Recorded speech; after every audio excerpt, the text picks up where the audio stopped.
Okay, now we're going to talk about the Russian Liberation Army, Russkaya Освободительная Armia. It wasn't always called that. Before somewhere around late 1943, early 1944, they were known simply as Osttruppen.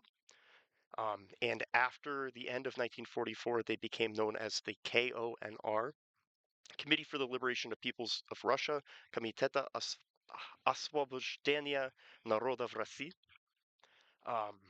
But they were much like the Schutzmannschaft, a combination of they kind of used a combination of recruiting tactics. They had a lot of volunteers, but most of their volunteers were volunteers from prisoner of war camps.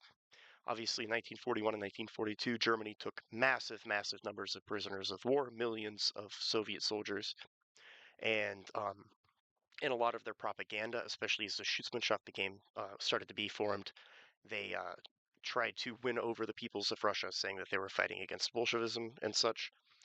And a lot of prisoners of war volunteered just to get out of the prisoner of war camps because millions of Soviet citizens were starved to death or brutally murdered in these camps.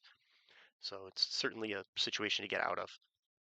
Um, a lot of them started off as Hilfswilliger or Hilfswachtmannschaft, and they were called something else in Army Group North that I always forget. Which is just like another auxiliary formation where they were either assistants doing manual labor in German units, or they were small uh, fighting units under German supervision. By 1944, or by late 1943, they actually had many battalions of ROA. I think it was somewhere near 80 to 100 battalions, but a lot of them were in poor standing. They had a lot of defections. They had a lot of soldiers that were running away from combat back to their villages, especially when they were, in heavy combat, because they were locals. They knew the terrain and they knew how to get home. So Hitler made the decision to move those divisions west in late 1943 and early 1944. Those battalions, sorry. And ROA became one of the first units that the Americans encountered on D-Day, actually. There was a Georgian battalion, an Azerbaijani battalion, and several mixed ethnicity, mostly Russian battalions that were on the beaches at D-Day. The most famous being Ost 439, which was attached to the 352nd Infantry Division, German Infantry Division. As the war progressed, much like the Schutzmannschaft, they were used increasingly in heavy combat roles.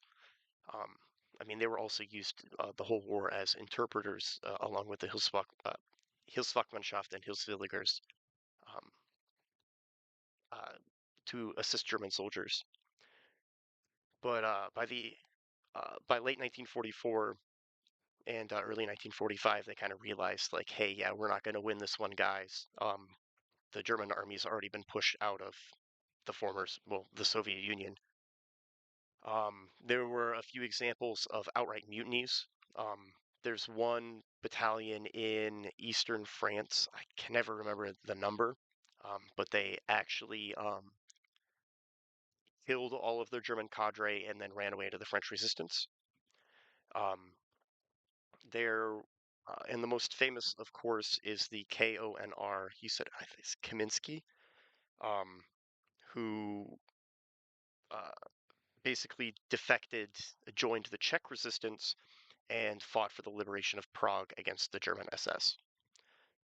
Um, they had a wild mixture of equipment that is really unit dependent, and a wild mixture of ethnicities.